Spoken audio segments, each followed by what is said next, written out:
our usual schedule. We're starting about 20 minutes later than our intended time, but Matthew and I are just getting a few things ready behind the scenes. Hello, Connor on YouTube. Wow, you were quick to join. Glad to have you. Thanks for being here.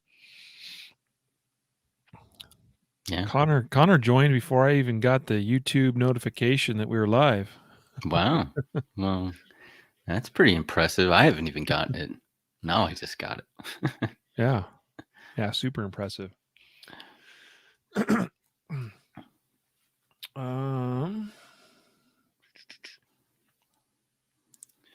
hope due to the subject material that we're going to be covering today, we don't have a tank in our viewing statistics here.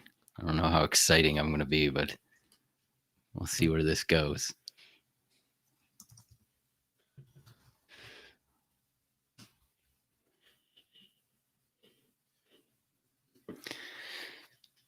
Oh, man. Scotty. How's it going in Michigan, Scott? We got rain here and cold weather. I assume you guys got similar. We're starting a little bit late, but we'll be moving along, huh? We are going to be taking on. You're going to be asking me some rapid fire questions. I don't know if my brain can work that fast, but we're gonna give it a whirl. But that was kind of the thing is thinking about what we were going to cover today in the episode. And I was like, well, you just kind of did this interview of me sort of concept thing last week. Mm-hmm. And I was like, I'm gonna, Jacob's done. I think Jacob's done rapid fire. Probably. Wait, maybe he hasn't. Or has he only asked you rapid fire questions? See, I know we did Brian Eastridge, and Jacob then he did me. So maybe he hasn't. We might have to do Jacob. He's escaped the hot seat. So anyway, that's what we're gonna do today. We're gonna do rapid fire with Matthew Maruster. It's gonna be a fun time. A lot of profound statements here, guys. Yep. Welcome, Scott. Welcome, Chuck. Yeah, not as many viewers today, though. Come on, guys. Where are you at?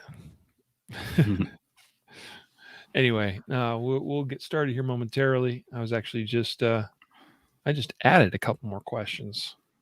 In fact, we have exactly 40 of them. Oh wow! Well, let me check. Let me see if I can. Project 704 Media, welcome from YouTube. Also, you can tell Jacob, or not tell Jacob, that I reordered. Like, we're working off of the same sort of template, if you will, that he's used previously, and kind of customizing it for the individual. And there was like zero logic to the order of some of his questions, which maybe, maybe that's intentional on his part, but I actually don't think it was. I think he was just like dropping stuff in there in whatever order he thought of it. Right. And so I've brought some order somewhat. I've reordered some of these so they're in a little bit more of a logical format. I'm good with it. I'm see what you surprised me with. So yeah. Well, guys, let's go ahead and get started with the recorded portion of the audio show. If this is your first time joining with us on Facebook or YouTube Live for the podcast, we do these typically, when we don't have interruptions or special events or something that we're attending. We do the podcast twice a week. We typically record 2 episodes every Wednesday. Our intended start times for those are 1 p.m. and 4 p.m. Mountain Time. And, once a month we do an episode focused on DGUs, or justified saves, as we call them. Once a month we do legislative updates, which I think we did last week. Once a month we do other industry news and gear reviews. And the rest of the time we do a bunch of other general interest and concealed carry and firearm related topics. And Jacob started this concept with Brian Eastridge, who's the host of our Off Duty On Duty podcast, which you should check out, by the way. and started this rapid fire kind of series, this concept. And so we're continuing that today. We record these live, but the recorded audio portion of the show doesn't get published until a few days after. So you can always catch the podcast in your favorite podcast app, including Apple Podcasts, Google Play, Spotify, TuneIn Radio, a bunch of different options out there. And also we're on Audible now as well. So you can check out the podcast on your favorite podcast listening app if you can't be here and part of the live recordings every time. So here we go. Let's go live, or well, not live. We are live, but let's begin the recorded portion of the audio podcast in 3, 2, 1. And I just realized I don't have my show notes up. There we go. 3, 2, 1. This is the Concealed Carry Podcast, Season 4, Episode 7. And welcome to the Concealed Carry Podcast, part of the concealedcarry.com network, brought to you by XS Sites. Today is Wednesday, October 27th, 2021, and I am your host, Riley Bowman, joined today by our producer, Matthew Maruster. What's going on, man? Hey, dude. I'm excited to do this episode with you. In fact, today we are doing a continuation of our rapid fire series. We can officially call it that now because I think this will be our third one we've done. So we're doing rapid fire with Matthew Maruster. It's going to be a good time. This initiated with Jacob Paulson doing an interview with Brian Eastridge, host of our Off Duty On Duty podcast. And that's where this all kind of started. And now this will be the third time, so we can call it a series, the rapid fire series. And perhaps we'll do more of these in the future with other non-company employed or whatever guests. I don't know. Could be fun. Could be interesting. Mm-hmm. In fact, I'm working on getting another guest that's been on before on another episode coming up, and actually might be kind of fun or interesting to do rapid fire with him. Anyway, guys, welcome to the show. This episode is sponsored and brought to you by two special sponsors. First off, Mountain Man Medical and their new base camp and also the tracker trauma kits. So Mountain Man Medical has just recently released a couple of new trauma kits that are geared more towards the outdoorsy sort of folks, the outdoorsmen, if you will. Certainly appropriate for hunting season, which we are in the midst of. So we got the base camp trauma kit, which is probably the most comprehensive kit that Mountain Man Medical has released.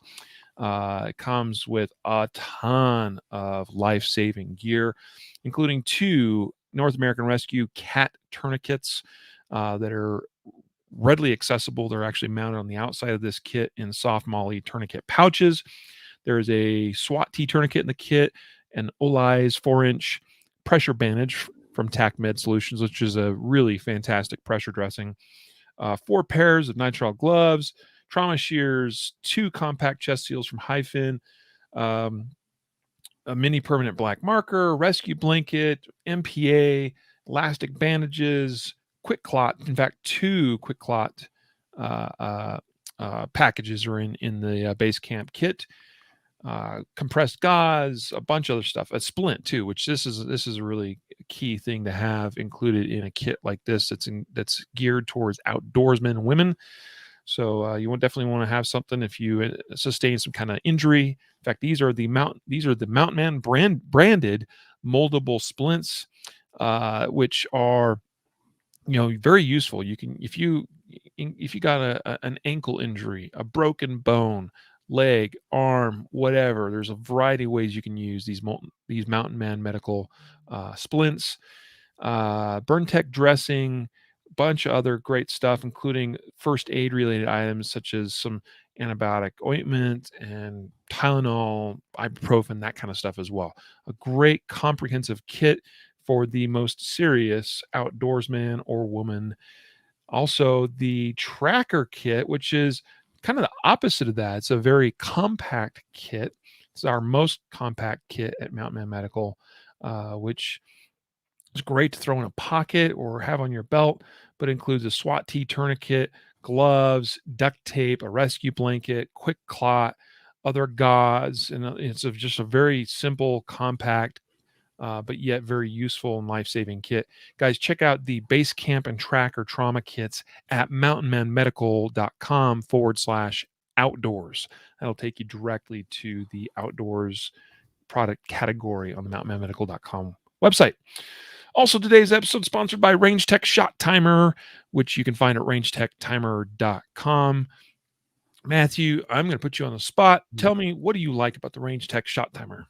Yeah, the coolest thing that I like about the Range Tech Shot Timer is I use even in my basic classes, I put people on timers, and I'm constantly writing down scores and stuff, and it's so much easier because the scores, the times, and everything come up on my phone, and I can easily have somebody writing those down instead of holding the timer so they copy them down and then you go on. So I really like the way it shows you the times, and in that's a huge, and it saves it too, so which is really cool. Yeah, absolutely.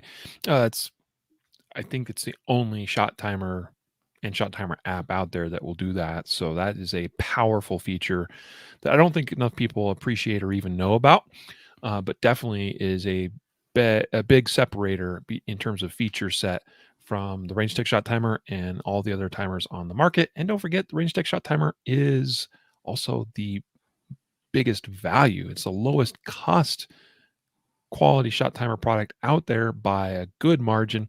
Check it out, guys. rangetechtimer.com. Well, Matthew, we told you like half hour ago, like, hey, this is what we're gonna do, bro. Yeah. Put you on the spot. We're gonna flip things around. You kind of took the interviewer seat last week.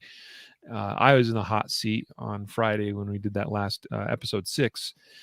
And today you're in the hot seat with rapid fire questions. The format for this is I have 40 questions.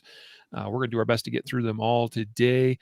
And these 40 questions are on a variety of concealed carry and firearm and training related topics. You're going to have just 1 minute, 60 seconds each question. I'll do my best to keep an eye on the clock. So I'll ask you questions and you got to give us very concise answers, which is, I'll tell you, it's hard to do. Yeah, well, we've officially scraped rock bottom if you're asking me for, high intelligent, low time frame questions, but I'll do my best. So. There was some doubt on your part being featured in the rapid fire series, and I was like, bro, you're the producer of the podcast that is in pretty much every other podcast episode, right, on record, like half of them. So it's good for listeners and viewers to hear from you. Sure. We'll see. We'll see what they think. So, are you ready to get into it? Yeah, let's do it. We're going to start off with a quick one, but a doozy. One that gets some people fired up. Nice. And I'm sure I know how you'll answer this, but I've been surprised before too. So 9mm or 45 or other? For self-defense. Yes. Yeah, not 9mm. That's pretty simple. I carry 9mm. I think, when you weigh it all out, when you put all the factors in, 9mm tends to be the caliber that hits all those wickets acceptably and with the least amount of downside. So, yeah, very good. I know it wasn't that many years ago that you were still carrying a 40. Yeah, and we'll get to that probably. Big 4.0. Yeah. We will probably touch on that and some other fun things. Okay, best concealed carry position in your opinion? Oh, appendix. You can defend from it. You can deploy the gun from it. It's eaten the most. I find it to be the easiest to conceal, the largest gun. For me, it's the most comfortable. And I think for most people, once you figure it out and you get the right holster and gun combination and belt and all that, and you tweak it, I find that most people will find that it's the most comfortable, most concealable, can defend from it, deploy the gun the quickest, and Yeah, I think it's the best by far position. Rank the following in order of priority for EDC. Tourniquet, spare magazine, pepper spray, or and fixed blade knife. Because you're supposed to rank these in priority order. Priority. I'd probably go with almost. I don't want to just base it solely on probability, but probably tourniquet would be the most useful. I think in most situations, you're probably gonna. That's debatable. I'm gonna go between tourniquet and pepper spray for number one. They're close. Pepper spray is a good defensive, non-lethal option. Tourniquet is highly, necessary if you get shot or need to help somebody else, stab wounds or puncture wounds or any high hemorrhaging injury. Then probably fixed blade because you can use it for other things other than self-defense. And then I know this is going to upset some people, but probably on that list, spare magazine would be the last, depending for me, because I carry a gun with a 15 round capacity. So spare magazine's probably not the most useful thing, but or high priority, I guess, in my way. If you carry a gun with 6 rounds or something, that probably changes your loadout a little bit. But for me, I'd probably go tourniquet and pepper spray, number 1 and 2 close, then a fixed blade, then a spare magazine. Yeah. Very good thought process, brother. And I agree that if you are going with a lower capacity gun, that absolutely can influence the order of these things. If you had to choose between these three following less traditional or less standard carry methods, which would you choose? An apparel holster of some kind. That could be like in a pocket or in a jacket or something else. Okay. B, off-body carry, so in a bag or suitcase or something. Or C, ankle holster. Man, this is a hard one. If I had to choose between the three, and pocket carry is a apparel holster, right? Like, is that? Or is I'm gonna go. I'm gonna go ahead and say that's acceptable because whether Jacob or not would have thought that or agreed with that when he interviewed me, but to me, because I think like a pocket holster could be something that's used like in a jacket pocket or in a pants pocket, that kind of thing. So I would say, yeah. Yeah, I think probably if I had to choose between those three things, I'd probably carry a smaller gun in a pocket holster because it's on you. You have access to it. Ankle holster, it's on you, but it's really not ideal for me. Like I there's too many difficulties in concealment and wardrobe and accessibility and fighting and all that kind of stuff. And then off body, you can make it work. I think there's probably very good options that you could make work in certain circumstances. But out of those three, I'd probably downsize to like a revolver type thing or a smaller pocket size gun. For me, it's got to be really small because I got small hands and pockets. I get it. But something I could put in a holster, put it in my pocket and have access to. Cool. Choose between the following: DASA or double action, single action, striker fired, double action only, single action only. Well, practically I've chosen this. I carry a striker fired gun, so I probably would go with striker fired. However, I think if I was gonna consider anything else, it'd probably be a DASA. I love shooting 1911s. Don't get me wrong. Like anytime someone has like a high tricked out, high value, nice 1911, I love shooting them. And I'm always like, I'd love to carry this thing. But I don't know. I'm not a huge fan on the external safety. Not that you can't carry it, please don't get me wrong, but I'm personally just not a huge fan of manual external safety. But if you do, that's awesome, and I support you 100% and love you still. What is so great about Ohio? Oh, what's great about Ohio? Which Well, is I your home can't. state? Yeah, I can't keep it to under a minute. So, probably, I moved back here from California. So, and it wasn't for the weather. So, in Ohio, you'd think it's a Midwestern state, so you'd think it'd be like super, maybe conservative Bible Belt type, but it is pretty much middle of the road. I think more middle of the road than what people probably would think politically. But I think what's so best is like my family was here and all my memories as a kid. So that's what drew me back ultimately. Cool. Family's important. Mm-hmm. Memories are important. Let's see. One U.S. city you never want to visit. Oh man. Oh boy, somebody's gonna be from this city and probably like hate me for now. I don't know. Maybe Chicago. I'm an Indians fan, and the Cubs beat the Indians the last time. Wait, do you mean the Guardians? Oh, yeah, sorry, guys. The Guardians. Please don't cancel our show. Yeah, the Guardians. But yeah, I mean, just politically, it's probably not the best place for somebody who carries a firearm, and but I don't know. Yeah, I'll go with Chicago. Let's go with that.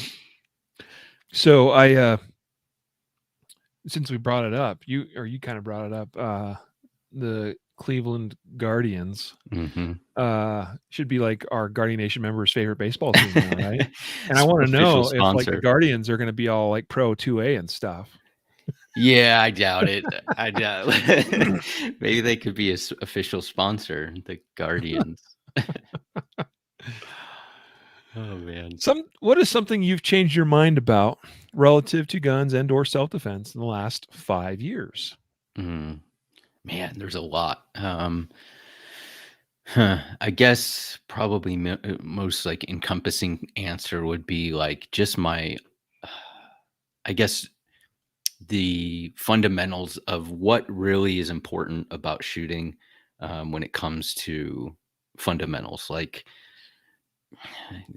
I don't know. I'm trying to succinctly put this. How my view on the totality of what's important when it comes to shooting has changed a lot. I don't know if that's descriptive enough, but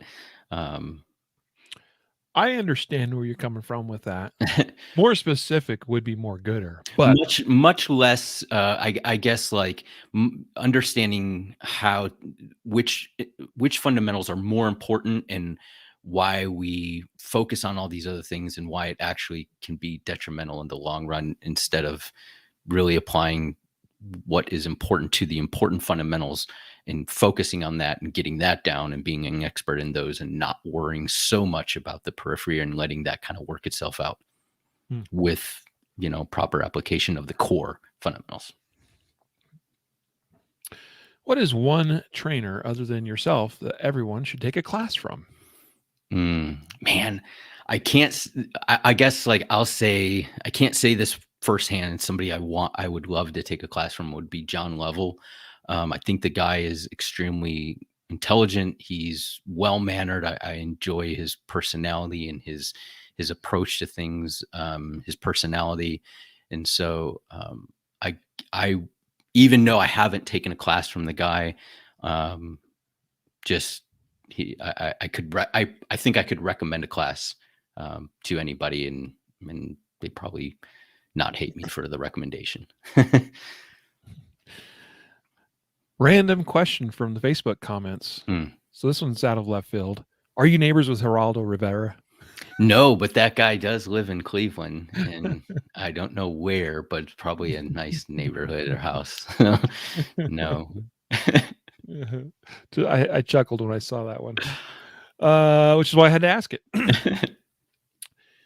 Let's see. What do you recommend concealed carriers do when they are confronted by law enforcement in traffic stops?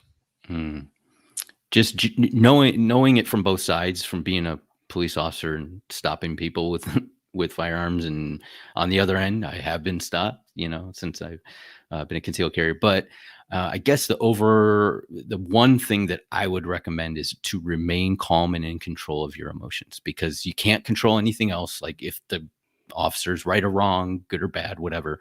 But you can control your emotions. You can control your level of anxiety, and that goes a long way to taking control of the situation in general. Very good. Good recommendation. What is the one thing you would change about law enforcement today if you could only change one thing? Ooh.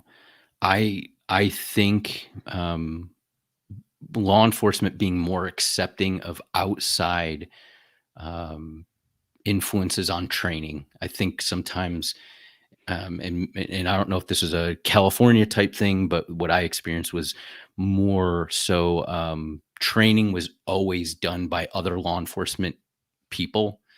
And I think that sometimes you can get an institutionalized like blindness to other things. So by maybe outside accepting that more, I think would open up law enforcement as far as is expanding their training, Mhm. making it more well-rounded. Very good. What is the best gun or self-defense related app on your phone? Ooh, besides the concealed carry gun tools app. Yeah. um, the one I use probably the most is like as of late is probably the Mantis Academy.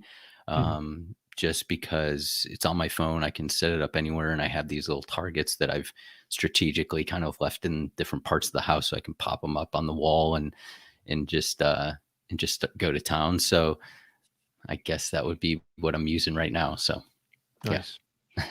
A nice plug for the concealed carry gun tools app. But that Available would be now the number in one. available now in the Apple Store and Google Play Store. Yes. Yes. Carry with round in a chamber. So do you recommend chambered carry? Without a doubt. Like, without a doubt. And I understand some people aren't gonna do it, but I think the ultimate goal should be to consistently carry that way, and not to carry that with a round in the chamber when you go into a dangerous neighborhood, or when you perceive something you're gonna rack the slide or whatever. I think that is highly problematic and sets up all kinds of consistency issues and things. But yes, carry with the round in the chamber, ideally. What about a 1911 or similar guns? For a concealed carry. Yeah, I think that people that shoot that not shoot them well, because everybody probably could shoot a 1911 well, like nice ones at least. But for me, I I just don't care, because I'm not a huge fan of manual external safeties. Like I said before, I think that if you're gonna carry a 1911 or single action only gun for concealed carry, you probably don't want that to be the first gun that you carry. It's just because I think that sometimes having that, carrying it with the hammer cocked to the rear, and in the manual external safety and stuff, it creates some anxiety for people, especially brand new shooters. A very light trigger can kind of make you feel uneasy. And so probably not the first gun that you ever want to carry. But if you do and you train on it and you're happy with it, then, you know, awesome. Uh, do you think 1911s are still a relevant choice Mm. Yeah. for Yeah. modern EDC? I do. I do. Mhm. I'm not like a striker fired only mentality, but yeah. What about more modern 2011s? Yeah, I mean, probably more appropriate, with, if it has a rail. And I mean, I think that the concept of a single action 1911 style gun is still, you know, it's still a relevant firearm, and it can work flawlessly. I know that there's some, hey, they're not as reliable, and that's a whole nother argument. I don't necessarily believe that they're not as inherently reliable, but anything, I don't know. I think they're still relevant. Let's put it that way. What about revolvers? Still relevant or nah? Man, I think for maybe folks that can't rack a slide or don't have the hand strength to manipulate a semi-automatic, that could potentially be a route that they could go. Will they have the hand strength to press the trigger on a Yeah, PAO revolver? and that's the thing, and that's kind of the argument, like, when somebody says that, right? But, like, then there's always like, "Well, I could cock the hammer back," and all this stuff, and I get it, like, I yeah, I think now with the size, there the benefit of a revolver is just the operational, how it operates, rather than the size. I don't think there's any, the snub nose revolver has, like, and now when you get down to a capacity of 6 in that size, you can get a semi-automatic with a capacity of 15 or 12 or 13 or something in the same size. So yes, but probably becoming more limited in application, or what you could, I don't know. Another interesting question and a more relevant one from the Facebook comments. Are you an optic or no optic guy for concealed carry? Now I am. Maybe that was one that my position has changed. I was kind of an anti-optic guy. I don't know why. If maybe it's because, like, I think, I was like kind of wanting to hold on to the traditional, like, if I could shoot with irons, like, but as my eyes have changed, I've become more a believer in optics. And once I decided, hey, as an instructor, I better learn how to shoot an optic, if for nothing else, when people come through my class, I can help them if they're having issues, and not just be clueless as to how an optic would work and all that. So once I started down that path, I quickly adopted it and found that it was, I found it much more beneficial. So,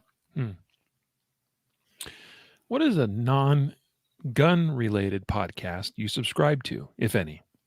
Oh, one that I was listening today is called Theology Roundtable. Yeah, it's pretty good. Yeah. It's more gets your mind kind of going as far as some topics, if you're into such theological circles, like debating that or thinking about that kind of stuff. Nice. There are various news organizations and websites that claim an overwhelming percentage of Americans support expanded and/or universal background check legislation. What are your feelings about expanded or universal background checks? I think we've covered this a couple times on the podcast. Horrible idea. Horrible. Like, probably the worst thing that could happen is universal background checks. I can't think of anything that would severely chill or reduce the. I can't think of a law that would be more damaging than a federal or universal background check. It would be devastating to gun owners. What is one dry fire tool or product you couldn't live without? Ooh, probably, since I've been using the shot recording software a lot, is the laser dot trainer, the little laser cartridge. I think it's a fantastic, instead of, just dry firing and practicing, it's kind of combining my other favorite tool, which is a SIRT pistol. It's kind of combining the two. It doesn't reset the trigger like a SIRT, but it gives you like kind of a visual feedback of what's going on with your firearm. And I just like it. It makes it so much more versatile in what you can do through dry fire with that one little device. Cool. Laser dot trainer available at readyupgear.com. Nice plug. Now, this is a question that got missed in my attempt to group things categorically. What's the most dangerous anti-gun legislation?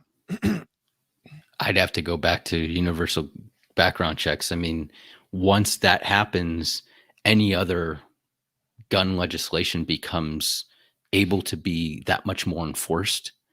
Without universal background checks, they can tell you, hey, you can't have this gun, but they don't know that you have it. So until you get stopped at the range for, or stopped in the car or whatever, it's unenforceable.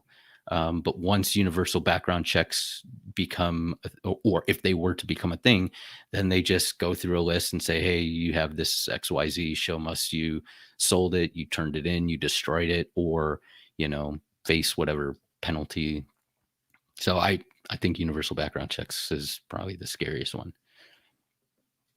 Of the various shooting skills or fundamentals, which do you think is the most important or foundational? This goes probably back to the question of like what has changed in my, idea of concealed carry or defensive shooting over the past 5 years, and it's probably just the importance of how visual shooting is, and never really understood that. In you work on a stance or a grip or a presentation or trigger grip, all that stuff is important. But if you don't understand what your sights should look like when you start that good squeeze, it's kind of,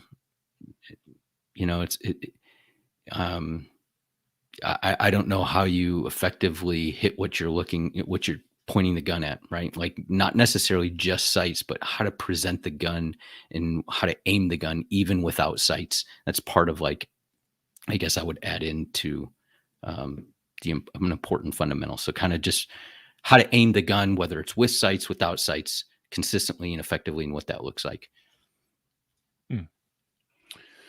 Very good. If everyone had to carry the same gun concealed every day, what gun would that be, or should that be? Glock 19, probably. I think I mean, I know it's a lazy answer. I get it. Probably because it has a good capacity. It's easily accessorized. Everybody makes a holster for it. It fits most people's hands. It's the Honda Accord of firearms. It's if you need something, you can probably, if you need a firearm, that's probably the gun that you can shoot effectively in a concealed carry context. And, it's not going to be too small for you, not too large for your hands and stuff. So probably Glock 19. But what is your actual EDC gun? It used carry. So right now it's the Archon Type B. But probably, if it weren't that, it would be going back to a Glock 19. That would be probably where I go. What's one handgun you strongly suggest nobody buys for self-defense? Oh man, if you guys have one, please don't hate me. Probably for self-defense, a Judge. I think that's because so many people get it, and that's if you want to shoot a fun, versatile load gun, awesome. But like for self-defense, probably not the best choice. But for $10 shot, bro.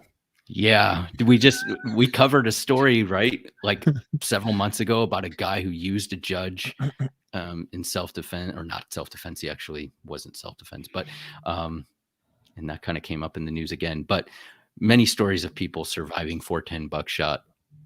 And so, yeah. I may have responded to that same question the same way and said something to the effect of, it's the one gun that, it's a gun that tries to be both a handgun and a shotgun, but does neither of them very well. Which is basically Greg Elliford's take on it. You guys have much better articulation, and I'm the lay person. Like I just say something dumb, but that's my feeling. What is the gun you carried 10 years ago? A Glock 27. Mm, Yeah. there Yeah. it is, the 40 cal. Yeah. Yeah. Were you riding that 40 cal train hard, or was it just more of a matter of convenience? It was law enforcement driven mostly because Mhm. we carried 40 on duty. And so I was like, well, I have a Glock I shoot 40 on duty. I train with that. I might as well have the baby 40. Mhm. And I just went to the 27 because back then I still thought that like anything larger I could never conceal. Like, and I tried concealing a Glock 19, and I'd be like, oh, I can't. My buddies would be like, yeah, you can do it. And I don't think so. I'm too small and this and that. But it was just a matter of finding the right holster, the right setup, and really that changed a lot. But yeah, Glock 27. It wasn't so much ballistics for me. It was just carrying over that same caliber. Mhm. A very logical and reasonable choice considering the job you were doing at the time. Yeah. What is I'm gonna ask this two ways. What are three concealed carry holster brands that you love?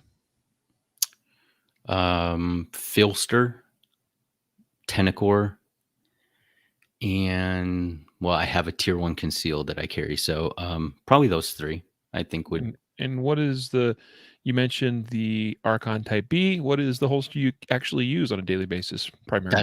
It's a tier 1 concealed. I don't know like the name, the specific Mhm. name, but it's they're one of the only companies that made one for that gun.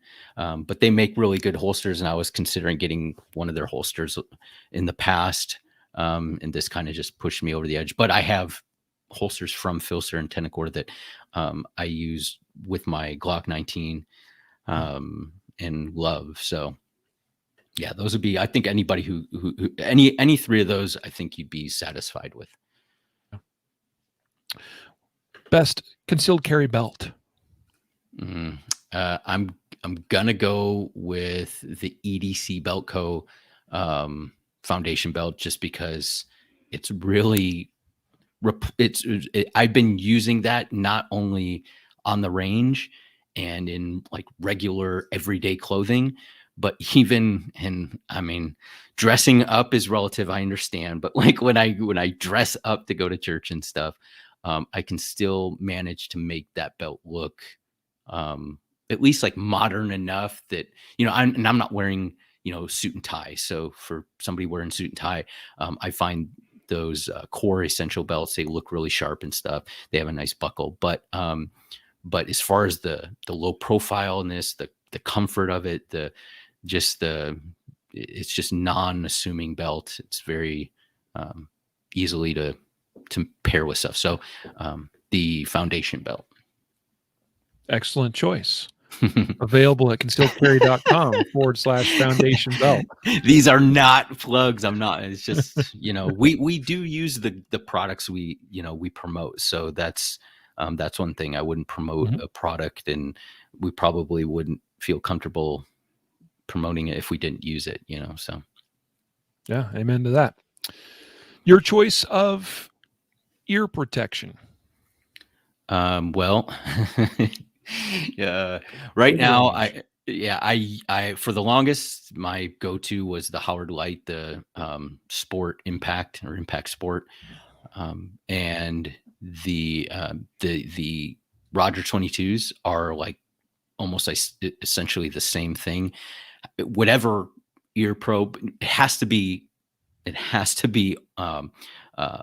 electronic or digital ear protection that you can hear. That's super important. It's going to change the way your shooting experience at the range, whether you're taking a class or just going on your own. It's going to make it so much better. But also to get the gel inserts, the soft seals that will make it so much. Anybody, I put those soft seals on and I'm sure you have too, like given it, say, hey, try these. And anybody who puts them on, they're like, oh my goodness, like it's automatic. It's like laying in a massage chair, it's like, oh, this is great. So Mhm. yeah, electronic hearing protection, soft seals for the ear cups. Mhm. Yeah. I won't run anything other than, anything that doesn't have those silicone soft seal gel ear cups. For a long time, like when people would, I know this is supposed to be about you, but I was just thinking about it. A long time, people would recommend some of the really high end Peltors or Comtac, uh, earmuffs. And one of the reasons people really liked them is that they came with those soft silicone gel cups, and now they're really available for all kinds of ear pro aftermarket. And so gives you like the feel of like $300 ear pro, but you don't have to spend $300 for Yeah. quality ear pro. Anyway, also available at readyupgear.com. Your go-to safety glasses. I have I have 2 pairs of SSP eyewear. I'm trying to think of the actual brand, or I think they're like Shaylin style or something, or that's the model of them. They have 3 different lenses, I think, like a dark, a clear, and a yellow, and they're really easy to swap out, and they're clear. They don't really, I haven't scratched them, and I'm really bad with glasses, scratching them and stuff.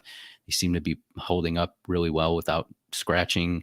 I wear one like all the time as sunglasses, and then I have one that's set up with yellow lenses that I can swap out really easily. But yeah, and they're not super expensive, Is that the Met How kit that you like? There's a Met How kit that has like a bunch of different like other colors too, but there's a Shaylin kit that has, I think, only 3 lens. It's a 3 lens, and it's substantially cheaper. Maybe I want to say like $50 or $40 or something. I'm trying to find them on their website so I can give like the exact CHA. CHELAN. Yeah, Shaylin. I don't know. Shaylin. Yeah, or CHELAN AST kit. Okay. The Shaylin AST kit. I see it here. Yeah, they're pretty good. Yeah. Relatively low cost, but quality stuff. I've used and worn those as well. And you can use the they will accept the inserts, like the inserts that you can get a prescription for a prescription lens. They pop in there, and so you can do that. Preferred handheld flashlight. I carry the Surefire Stiletto in my pocket for like a handheld light. It's comfortable. It's kind of like an oval shape. Has a tail cap and a switch, so you can turn it on. It has a couple different brightness levels, but it's USB charge. I like it. Surefire is good. So, weapon mounted light on a CCW gun? Yes, no? Sure. I mean, probably not the high probability likelihood that you're going to need it. But if you can carry it and it doesn't, make it too bulky for you, which it doesn't really add much. But I know for some people, every little ounce and every little inch or space, especially if you're smaller, can make a difference. But if you can add it, I don't see how it would necessarily hurt you. Other than the fact, if you don't know how to use it, you put it on there and you're using it to search under your seat because you dropped your keys under there or something like that, could be detrimental. But as far as like actual putting it on there, it provides a pretty nice counterweight to the muzzle. So that, it's not a lot, but so I think if you want to add it and you want to practice with it and train with it, great. If you just want to add it because it looks cool, probably not the thing to do. Yeah, why not? How about a WML or weapon mounted light on a home defense gun? Yeah, same thing. It's probably less an issue with concealment and stuff like that, obviously, right? But again, like my only fear of weapon mounted lights is somebody who puts it on the gun and doesn't realize that it's not a flashlight. You know what I mean? And so that's the only thing. That's really the biggest thing that I would say. if it causes you to not have a handheld light or not, put on overhead lights because you're like, okay, I'm going to sneak around and I have this weapon mounted light, then just train with it, I guess, is what I'm trying to say. Awesome. What about laser aiming devices on defensive handguns? Good, bad, indifferent? Yeah, I mean, probably on the hierarchy of things to put on your gun or to purchase or spend your money on my hierarchy, that's way down on the list.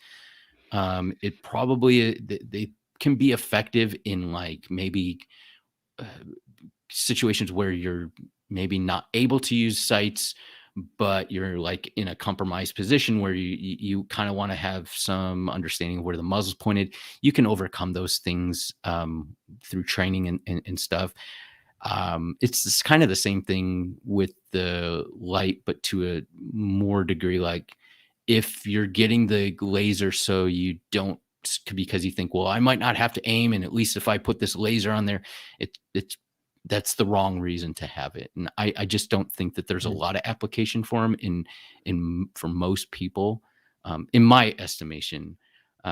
Certainly there are situations that they might work, but I think that the the application probably isn't as great as what people think. What do you consider to be a high capacity magazine, if at all? I I guess something that has more capacity than what you're comparing it to.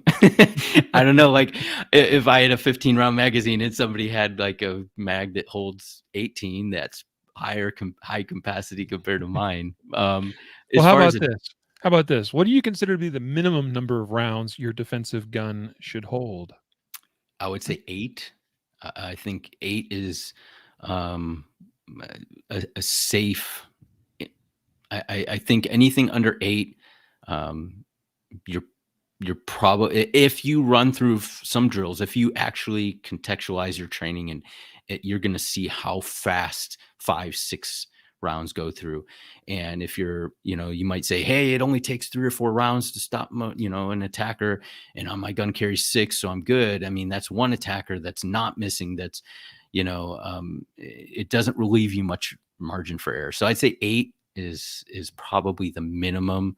And it's very doable nowadays with all the guns that are out there. Mhm. Yeah. What do you consider to be the minimum loadout you should leave the house with? As far as everything you're carrying, Yeah. yeah, I mean, you should have a phone, some sort of communication. You should have a light, a handheld light at the very minimum. Your firearm, of course.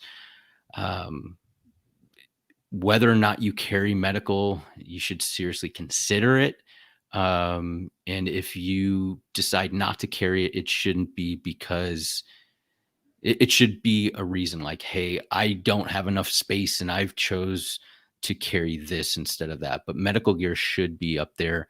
Um, I think at the very minimum, you should have communication, a light, and your firearm. And then next would be some sort of less lethal, or medical gear or medical gear. Um, yeah. Do you carry even within your home? For the most part, yes. I carry, if I'm out and about during the day and I come home, my gun normally stays on me for the remainder of the day, unless I'm specifically going to do something. Um, play with my daughter, or go shower or whatever. It's getting late at night. I put my gun in my quick access safe. It's not actually something that I consciously determined to do. Like, it's more just a routine, I guess, that I feel comfortable. And, I don't live in a relatively dangerous area. Kind of live out in the country a little bit-ish. So, but yeah, and I think everybody has to make that determination themselves on if they carry in their home or not. But it certainly should be something to consider even if you don't live in, Compton or something. I don't even know if Compton's still dangerous or not. I don't know. What are who are 3 firearm instructors that have been influential to you as a shooter? Well, Or I could say influential to you as an instructor. I guess that doesn't have to be as a shooter. Yeah, I would say, and this isn't any sort of, trying to, me, my heart, and what's, I don't have to give you adulation, but you have our conversations throughout the history of the podcast, offline, at classes, teaching with you, alongside of you and stuff. You've been very influential in my growth as a shooter, as an instructor as well. So I credit you for a lot of that. You're very intellectual, and I appreciate that. I think John Lovell, again, I'll go back. I think I don't agree, and this is the thing, I don't agree with everybody all the time on every single thing, but the demeanor of John Lovell is, and your demeanor as well, but demeanor of John Lovell, not, is great. He's intelligent. He's well-founded in his opinions and things, and he takes into a lot of consideration. And I guess the other one would be Scott Jedlinski, having, when I know we interviewed him, not before he was famous, but early on when he probably wasn't as well known as he is now. And I think at that time he really opened my eyes up to a lot of the red dot and just fundamental stuff in a way that was like I haven't heard it that way before. So you, John Lovell, and Scott Jedlinski probably would be the top 3 that come to mind. Okay. I appreciate the kind words, brother. Yeah. All true. Do you have a favorite drill to run at the range? I like. This is going to sound like pretty lame, but I'll give you 3 drills that I think are really I like. I like the dot torture drill. When ammunition prices weren't so high and you run through a box of ammo and didn't tear out part of your heart to do it. I think it's a fantastic all around drill, warm up. Exposes a lot of stuff. So I think that's a good drill. I like the bill drill. I think it balances a good. I think it's a good balance of understanding, managing recoil, being able to control the gun and get multiple shots, and also works on that draw to first shot, which I also like doing. I like how the draw to first shot can fundamentally work on separate out your draw, but I like doing the bill drill along with it, because sometimes we can get just so focused on that first shot and then we disengage, and it's like, okay, I got it in the books, I got a good run, but that's not how we actually perform. And I think the bill drill is actually keeps you engaged in the drill and managing the recoil, not just getting that first shot. So those 3, I think, I know that you asked for 1, but I like them all. So cool. Down to our last 5 questions. Okay. What is something related to concealed carry that you are embarrassed to admit you did? Probably, well, I kind of cringe when I look back and I look at that I carried the 27 for so long, and there's a lot that I look back in reviews and videos and stuff, and I'm like, man, I wish I wouldn't have said that.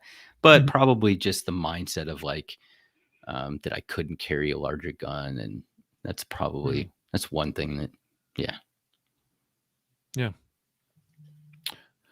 What do you feel is the biggest mistake people make? And I'm leaving that pretty open-ended. So about shooting, firearms, concealed carry, you name it. Mindset, whatever. Yeah, I think not having a unrealistic expectation or not understanding their abilities whether you're a good shooter, not so great of a shooter, probably not like understanding what you're capable of doing makes you incapable of coming up with a reasonable response under stress. Like, we can't plan for everything, but I think if we understand what are my capabilities, then I can come up with a pretty realistic response, right? But if I don't, if I think I'm John Wick and I'm going to do a flip and die behind this table and come up and shoot, like, I can't come up with a realistic response to the guy that, has a hostage or pulls a firearm or a knife or whatever. So, yeah. What is one book every gun owner should read? I think the Law of Self-Defense is a really practical book that if you're going to carry a gun, you should understand self-defense, the legal aspect of using force defensively. It's very important, and it's not as simple as, well, I'll just tell him I was fearful of my life. Like that. If that was all that was necessary, you wouldn't have like a 400-page book. So, what other resources are out there that you like for gun or concealed carry info? Wow. Oh, man, when I'm looking for things to write on or learn, I really take in. It's hard. I take in a lot of stuff from a lot of different, even not even necessarily like recognized names. I just look at like a lot of information, and just take it all in and kind of reflect on it and kind of chew on it and figure out what makes sense, even if it's coming from somebody who isn't recognizable, and take in what the person who's well respected and see, does that make sense as well? And just kind of, I think as I've progressed more and more with writing content and teaching, that it's more and more important that I critically look at the information that I'm taking in, and regardless of the source. So I can't, like, I don't know. I can't, I like John Lovell's Warrior Poet Society page. He, if somebody said, hey, what do you think about, a YouTube channel or something that I could watch to get a well-rounded look, that I think I would direct somebody there. Awesome. Let's see. No. What is one thing you want to tell every concealed carrier in America? Probably like concealed carry is, whether you're brand new or more advanced, like and you realize this, I think, at different points, but concealed carry is it's so much more than carrying a gun. Like the gun is almost like a tenth of what concealed carry is. It's more of a mindset. It's more of a purposeful way to live your life, and rather than something that you carry, an object that you carry, I guess. Awesome, brother. That brings us to a conclusion of our Wow. rapid fire questions with Matthew Maruster. I made it. You survived. Oh, man. And I thought you did a great job. Well, thank you. Thank you. You turned the heat on, but. Well, folks, I hope you enjoyed this episode today, featuring our producer, Matthew Maruster, and hearing his responses to these 40 plus actually questions with the extras I threw in there from listeners today. Before we let you go, though, we do need to announce our weekly podcast giveaway winner. Guys, if you're fairly new to the podcast, once a week we give away a prize to a lucky winner. Those that sign up on a weekly basis at concealedcarry.com/podcast prize have the opportunity, the chance to win a free gift. All right. This week, we're giving away a free copy of the updated version of the Legal Boundaries by State book, which is a great state-by-state legal resource for concealed carry and firearm-related carry and somewhat self-defense law to some degree. it's less focused on the defensive stuff. That's really, where you should check out Andrew Branca's book, like Matthew talked about. And then also, so this week we're giving away the Legal Boundaries by State book. Next week's giveaway, we're giving away a $50 gift card to SSP Eyewear, which is Matthew's eyewear of choice. That'll go to, that's like straight up $50 cash. Yeah. You'd use it and redeem at sspieyewear.com. So really cool prize for next week as well. So who's our lucky winner of the Legal Boundaries by State book this week? Lucky winner is Monica. Monica with the last name that starts with R. Awesome. Congratulations, Monica R. R. R. You gotta say that with a patch over the eye. Very Halloween appropriate. Cool. Awesome. Guys, don't forget to sign up for our weekly giveaway again at concealedcarry.com/podcast prize. And again, finally, shout out to today's episode sponsors, the Mountain Man Medical Base Camp and Tracker Trauma Kits, very appropriate for outdoors people, especially during this hunting season. Go check them out at mountainmanmedical.com/outdoors. And also our Range Tech Bluetooth shot timer can be found at rangetechtimer.com, my shot timer of choice. So guys, with that, it's time to let you go. Thanks for being a part of this episode with us today, and we wish you the best until next time. And until then, a reminder to train right, train often, and train safe so you can fight hard, fight fast, and fight true. Take care.